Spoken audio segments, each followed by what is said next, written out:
Si tu veux emmerder ton patron, fais ce qu'il te dit. C'est mon papa qui m'a dit cette phrase quand j'étais encore adolescent. Alors comme il faut toujours faire ce que dit son papa, eh bien, j'ai fait ce qu'il m'a dit. Eh bien, vous pouvez me croire, ça marche.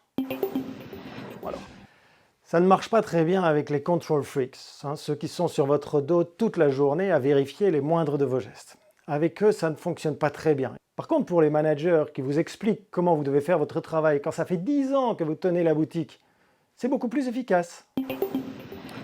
Ah, j'en ai connu des managers omniscients.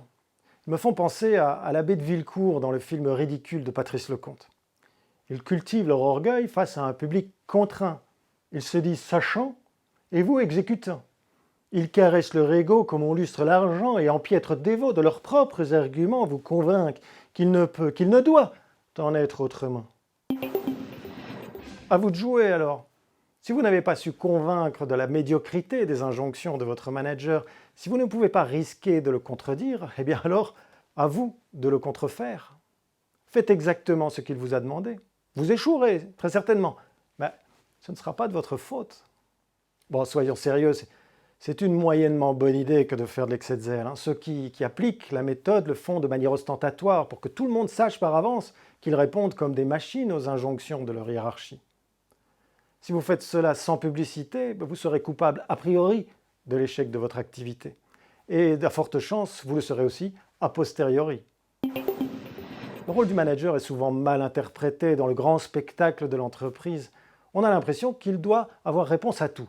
Il a tout connu, il a tout vu, il a tout lu. Cette image est tellement collée à son identité que le manager lui-même finit par y croire. Il se sent interdit à l'erreur. L'échec n'est pas permis. Il considère alors qu'il doit être le précepteur de ses équipes, le professeur, l'éducateur. Mais dans la quantité et la complexité des activités d'un département, il est humainement impossible pour une personne de toutes les maîtriser. Alors il risque de se focaliser sur celles qu'il connaît. Il va vouloir se rassurer, se légitimer en conseillant celles et ceux qui font ce qu'il faisait avant.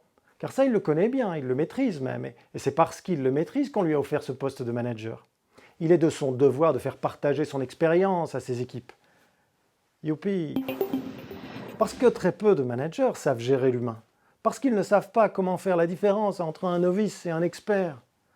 Parce qu'ils ne se rendent pas compte que le regard vide et silencieux de leur auditoire n'est pas une marque d'attention, ce n'est pas un signe de respect, c'est le début de la révolte. Il n'y a pas de révolte plus sourde que celle qui naît du silence. Et c'est quand les collaborateurs ne disent plus rien qu'il est presque trop tard de s'inquiéter.